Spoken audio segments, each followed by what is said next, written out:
এক সময়ের কথা, যখন মধু রান্না করছিল, মধুর স্বামী রমেশ তক্ষুনি ঘরে আসে আর ওকে জিজ্ঞেস করে, কি বাচ্চাদের দেখছি না? কোথায় আছে দুজনে? ওদের জন্য পাকুড়ি এনেছিলাম আমি। পকোড়া এই সময়? আজ যখন বাজার থেকে ফিরছিলাম, ওইখানে দেখলাম যে একটা পাকুড়িওয়ালি বসে আছে। খুব সুস্বাদু পাকুড়ি বানাচ্ছে সে।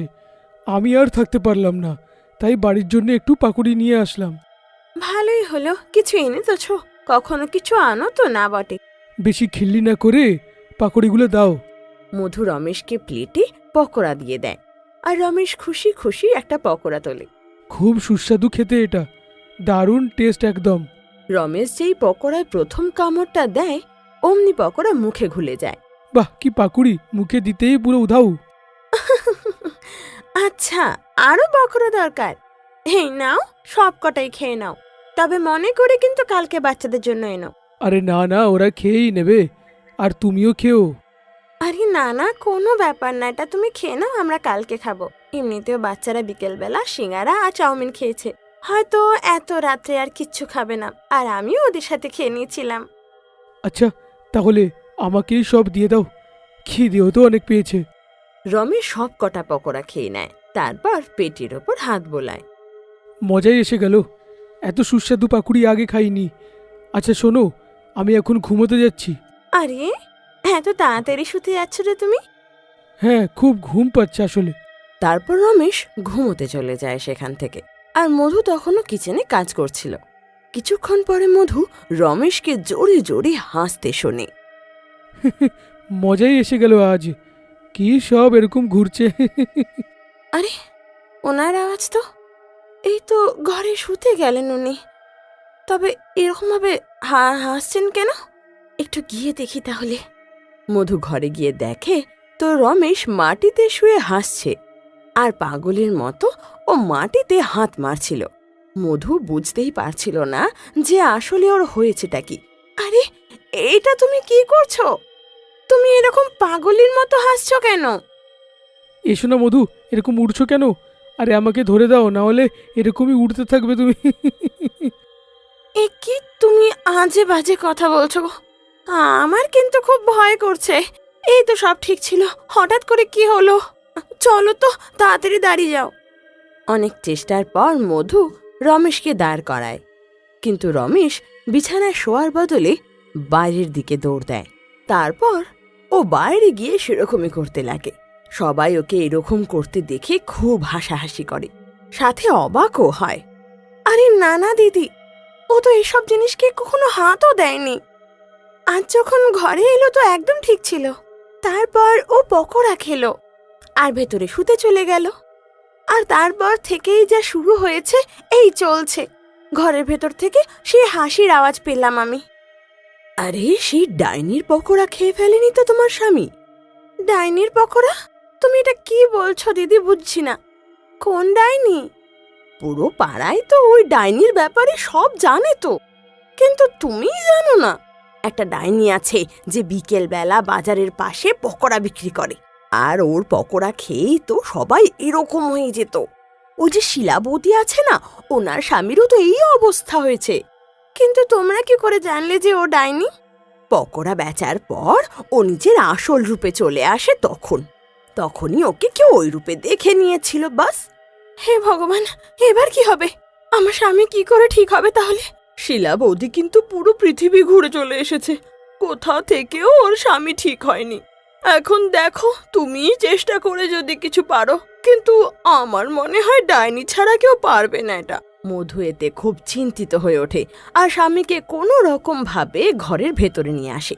ও নিজের স্বামীকে ঘরে বন্ধ করে আর বাচ্চাদের ঘুম পাড়িয়ে ও সোজা যায় সেই বাজারে যেখানে সেই ডাইনি পকোড়া বেচে।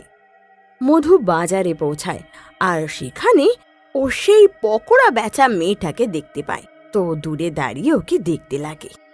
এসো এসো, গরম গরম পকোড়া খাবে আর আঙুল চাটবে, একদম তাজা পকোড়া, খাও। কিছুক্ষণের মধ্যে সেই মেয়েটার সব পকোড়া বিক্রি হয়ে যায়, আর সাধারণ মানুষের মতো নিজের সব জিনিসপত্র গুছিয়ে সেখান থেকে যেতে লাগে। ওই দিদিটা বলেছিল যে মেয়েটা নাকি ডাইনি, তবে দেখে তো কিছু মনে হচ্ছে না। মধুর সেই কথাটা মিথ্যে মনে হয় আর ফিরে আসতেই যাচ্ছিল, তখনই ও আজব এক হাসি শুনতে পায়। মধু তখন পিছনে ফিরে দেখে যে সেই পকোড়া বিক্রেতা মেয়েটা ডাইনি হয়ে গেছে। আজ তো মজাই এসে গেল, সব পকোড়া বিক্রি হয়ে গেছে আর কেউ জানতেও পারেনি। ওই পকোড়াগুলোতে পাগল করে দেওয়ার ভাং মেশানো যে। হে ভগবান, এই সত্যিকারের তো একটা ডাইনি, আরো পকোড়ায় পাগল করে দেওয়ার ভাং মেশাচ্ছে। এবার আমি কি করি? ভগবান আমায় সাহায্য করো। মধু এবার সেই ডাইনির পিছু নিয়ে এগিয়ে যায়, আর যেই মধু সেই ডাইনির কাঁধে হাত রাখতে যাবে অমনি কেউ যেন ওকে পেছন থেকে টেনে ধরে। মধু ভয় পেয়ে যায়। আরে মা, এটা তো আমি। কি করতে যাচ্ছিলে? বাবা, ও একটা ডাইনি, পকোড়া বেচা ডাইনি, যে পকোড়া খাইয়ে মানুষকে পাগল করে দিচ্ছে, তাতে ভাং মিশিয়ে। এর পকোড়া খেয়েই তো আমার স্বামী পাগল হয়েছে। আমি একে ছাড়বো না।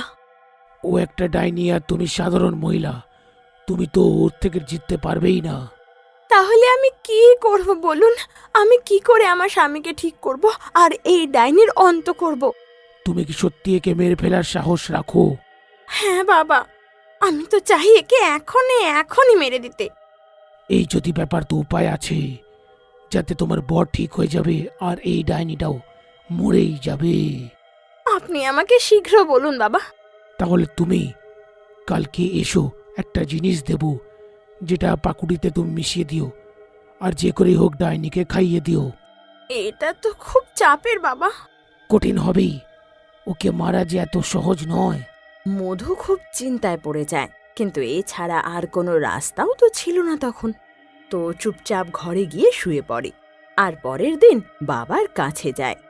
বাবা ওকে একটা পুটুলি দেয়, আর সেই পুটুলি নিয়ে মধু ঘরে আসে। পুটুলিতে কিছু মাটির মতো ছিল, যেটা দিয়ে মধু পকোড়া বানিয়ে দেয়।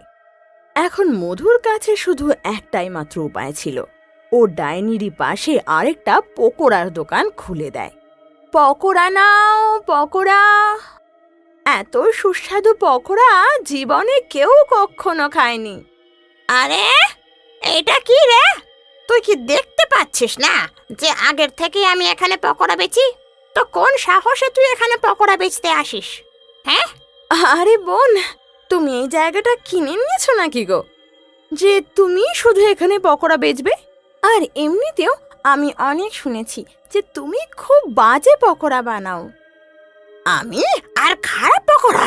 আমার পকোড়া খেয়ে লোকে পাগল হয়ে যায়, পাগল। হ্যাঁ হ্যাঁ, জানি। ঠিক আছে, এখন থেকে আমিও পকোড়া বেচবো, আর এটা করতে আমাকে কেউ বাধা দিতে পারবে না। ডাইনির খুব রাগ হচ্ছিল, আর রাগটাকে সে ভেতরে ভেতরে দমিয়ে রাখে। এখন দুজনেই পাশাপাশি সেই পকোড়া বেচতে লাগে। মধু দু ধরনের পকোড়া বানিয়ে রেখেছিল, একটা তো সবাইকে খাওয়ানোর জন্য, আরেকটা ডাইনিকে খাওয়ানোর জন্য। মধুর পকোড়া সবারই খুব পছন্দ হয়, তাই তো ওর আশেপাশে বেশ ভিড় হয়। আর এটা দেখে পাশের ডাইনির খুব রাগ হতে লাগে। কিন্তু তখনই ওর মনে একটা খেয়াল আসে যে মধুর পকোড়ায় এমন কি আছে যেটা ওর পকোড়ায় নেই। কাল এলে আমি জিজ্ঞেস করব ওকে যে ওর পকোড়ায় এমন কি আছে যেটা আমার পকোড়ায় নেই, আর তারপর আমিও ওর থেকেও ভালো পকোড়া বানাবো, আর এই মেয়েটার পকোড়া আর কেউ কখনো নেবে না। সেই রাতে ডাইনি বেশ খুশি হয়, কিন্তু ও কি জানতো যে এই সব কিছু মধুর প্ল্যান। পরের দিন আবার দুজনে রোজকার মতো পকোড়া বেচতে লাগে। এবার সেই ডাইনি সাহস করে মধুকে জিজ্ঞেস করে, এই শোন, হ্যাঁ হ্যাঁ বলো দিদি। এমন কি দিচ্ছে তোর পকোড়াতে যেখানে সবাই তোর পকোড়াই খেতে আসে বারবার? আমি আর কি বলবো, লোকে পছন্দ করে তাই আসে। একটা কাজ কর, আমাকে 1 প্লেট পকোড়া খাওয়া দেখি তুই। দেখি এমন কি দিস তুই। মধু এটা শুনে বেশ খুশি হয়, আর তাড়াতাড়ি 1 প্লেটে পকোড়া বানিয়ে দেয়। আর ওর খাওয়ার অপেক্ষা করতে লাগে। ডাইনি প্রথমে একটা পকোড়া নিয়ে খায়, খুব একটা পার্থক্য বোঝে না, তো আরেকটা নিয়ে মুখে ঢোকায় আর খেতে লাগে। কি আছে পকোড়াগুলোতে? এর থেকে তো অনেক ভালো আমারগুলো। তাহলে লোকেরা কেন তোর পকোড়া খেতে আসে? আর একটুখানি দাঁড়িয়ে যাও, বুঝতেই পেরে যাবে নিজে। ডাইনিটা 2 মিনিট দাঁড়ায় আর কিছুক্ষণের মধ্যেই জোরে জোরে হাসতে লাগে। আর কিছুক্ষণের মধ্যেই ও যেন একেবারে পাগল মহিলার মতো হাসতে লাগে আর হাসতেই থাকে, আর নিজের আসল ডাইনির রূপে চলে আসে। আমি পাগল হয়ে যাচ্ছি। হ্যাঁ, তুই পাগলই হয়ে যাচ্ছিস, যেমন করে তুই আমার স্বামীকে পাগল করেছিস। এসব তো আসলে আমার পরিকল্পনা। আর যারা আমার দোকানে পকোড়া খেতে আসতো তারা তো আমার কথাতেই আসতো। আর যেই পকোড়া তুই খেলি তাতেও তো ঠিক সেরকমই ছিল, যে এতদিন তুই অন্যদের খাওয়াতিস। না না না না। ডাইনি আজব আজব অঙ্গভঙ্গি করতে লাগে। তারপর তো ডাইনির কোনো হুঁশই থাকলো না, আর নিজের বানানো সেই পকোড়া খেয়ে আর হুঁশে ফেরে না। কিছুক্ষণের মধ্যেই ওর অবস্থা আরো খারাপ হতে লাগে, আর কাতরাতে কাতরাতে মারা যায়। আর ওর মারা যেতেই পাগল হয়ে যাওয়া সবাই আবার আগের মতো হয়ে যায়, আর সব কিছু ঠিক হয়ে যায়।